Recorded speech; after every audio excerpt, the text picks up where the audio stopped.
Operating system. It is a system software that controls the system's hardware and provides an environment for interaction between the user and the application software. This system software is called the operating system.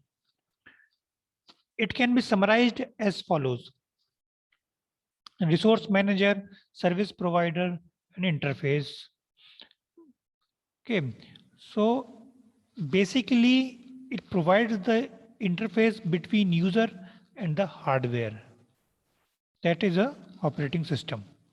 It is a system software and it has we can say different name, resource manager, service provider, etc. Now types of operating system: batch operating system, multi-programming operating system, real-time operating system, network operating system, embedded system. The batch operating system is the collection of all the programs executed simultaneously, all the programs which have a similar type of nature or types, they executed simultaneously or in a batch. It is called a batch operating system. And multi-programming operating system. Multi-programming operating system, many programs can run on the system simultaneously. We can say simultaneously because switching is done very fastly between the programs or a process. So they are the multi-programming operating system. Real-time operating system, many places or in many applications, we need the constraints of the time.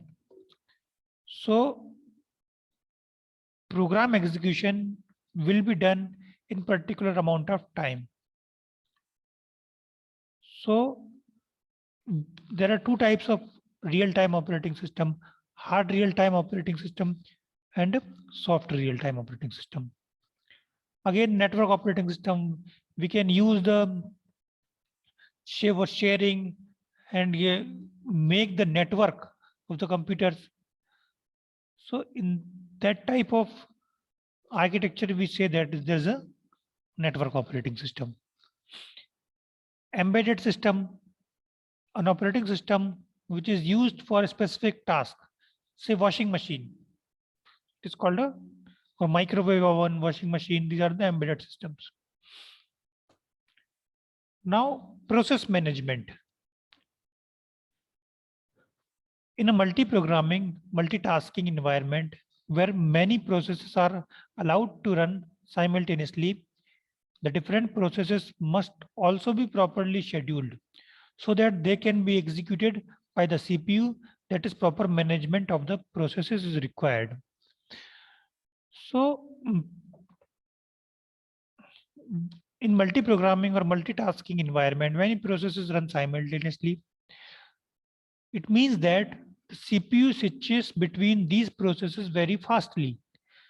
So which process will be allotted to the CPU? It is the work of the operating system. It is called a process management. Operating system is responsible for proper management of the process, including process creation, deletion, suspension, termination, scheduling, synchronization of the different processes, and deadlock avoidance. So these are the work in the process management of the operating system. The next one is process control block. Complete execution of process consists of code, set of instructions to be executed, data to process, registers to keep the different instructions, stack to temporarily maintain data, global variable, etc. Other resources like memory and input-output devices are also required to be kept ready for proper execution of the process. So we can see that there are lots of attributes of the process regarding process. So we need a specific memory, or we can say the block for the containing information about the process. So all the information regarding process is maintained in the named process control block. Okay, we can see the diagram of the process control block. Pointer, process state, which is a state, and process number, program counter, and registers, memory limits, how many lists of open files are there. So all this information regarding the process is stored in the process control block.